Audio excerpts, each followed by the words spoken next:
Salut mes petites bulles de savon en pâte à sel. J'espère que vous allez bien. Aujourd'hui, je voulais vous parler d'un truc qui me frappe depuis un moment. C'est un luxe qu'on questionne plus, qui est le fait de vivre à 20 degrés toute l'année. Que ce soit en plein mois d'août avec la clim qui tourne à fond, ou en plein mois de janvier avec des radiateurs qui crépitent et qui sentent la poussière chaude, on a réussi un tour de force technologique. On a aboli les saisons à l'intérieur des maisons et on vit dans une sorte de printemps perpétuel.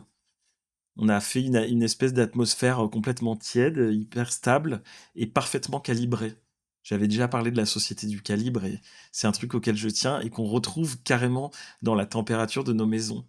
C'est confortable, ça c'est certain. On peut rester en t-shirt alors qu'il grêle dehors, mais je me demande si, à force de lisser la température de notre environnement, on n'est pas aussi en train de lisser notre propre capacité à ressentir la vie. Parce qu'on a fait du confort thermique une norme absolue et une condition sine qua non de notre bien-être. Mais le confort, au fond, c'est quoi? C'est l'absence de signal.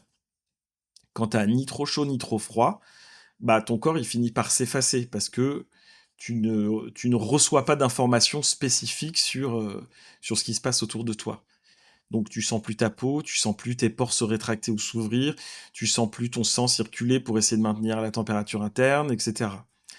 Tu deviens une espèce d'esprit qui flotte dans une bulle de gaz neutre en fait. Et le problème, c'est que justement notre cerveau c'est une machine à traiter les contrastes. On comprend la lumière que parce qu'il y a de l'ombre et on comprend le plaisir que parce qu'il y a de l'effort. Et en supprimant le contraste thermique, on a supprimé une source immense d'informations pour notre corps, notre chair. Et on s'est mis dans un état de privation sensorielle qui dit pas son nom. Regardez ce qui se passe quand vous sortez de cette bulle au moment où vous prenez une douche froide ou que vous sortez dans le froid piquant du matin, vous ouvrez la porte, bim, vous êtes dehors, et là il fait bien glacial. Qu'est-ce qui se passe? Là, on respire d'un coup et on se sent saisi. Et cette saisie, c'est un rappel brutal qu'on a un corps. Et c'est notre biologie qui se réveille et qui dit ah mais je suis là, je réagis quand je suis vivant en fait. Et dans notre environnement actuel, on déteste l'imprévu sensoriel. On veut que tout soit prévisible. Mais le tiède, je pense que c'est justement l'antichambre de l'engourdissement mental. Quand on vit plus de choc thermique, on finit par perdre la boussole intérieure qui nous permet de savoir où on se situe par rapport au monde. Et on devient fragile, pas que physiquement, mais nerveusement. Et on supporte plus le moindre écart, la moindre goutte de sueur, le moindre frisson. Moi, ça fait, je crois maintenant 3 ans que en hiver, je mets plus du tout de chauffage chez moi. Et déjà, premièrement, mon corps s'est complètement adapté à cette fraîcheur. Ça vient du fait que j'ai lu un jour dans un manuel de savoir-vivre du 19e siècle que la température d'une maison idéale se situait entre 13 et 15 degrés en hiver. Et je me suis dit, la vache, en fait, on a changé complètement nos standards. Et à l'époque, on avait d'autres standards et on se sentait bien dans 13 ou 15 degrés. Et ça veut dire que les corps étaient habitués tout simplement à cette température-là. Et effectivement, ma première année, j'avoue que c'était un poil difficile. Et maintenant, c'est de plus en plus facile et je galère de moins en moins. Et des fois, il fait 9 degrés chez moi. Parfois, j'ai de la buée qui sort de ma bouche et je me sens hyper bien et je dors hyper bien et c'est hyper agréable. Et il y a un truc aussi que je trouve absurde, c'est pourquoi chauffer des environnements entiers alors que on peut juste chauffer des corps. On devrait chauffer les individus, pas les environnements, ça n'a pas de sens. Donc moi, je m'habille chaud, je bois du thé, j'ai des couvertures. Quand je suis assis pendant longtemps, je me mets un plaid sur les jambes. Et puis, j'utilise une bouillotte. Et maintenant, depuis cette année, mais c'est vraiment, je l'utilise pas beaucoup, mais j'ai une espèce de, comment dire, un petit, C'est juste un carré chauffant que je mets sous mes fesses, entre mon siège et mes fesses. Et ce truc-là chauffe. C'est branché avec une prise USB. Et ça chauffe pas énormément, mais juste ce qu'il faut pour se sentir bien. Et comme c'est sous les fesses, j'ai l'impression que ça réchauffe le sang de mon corps en entier. Et j'ai fait le calcul. Et si ce truc-là, je le laisse branché pendant un mois complet, ça me coûte 2 euros en électricité.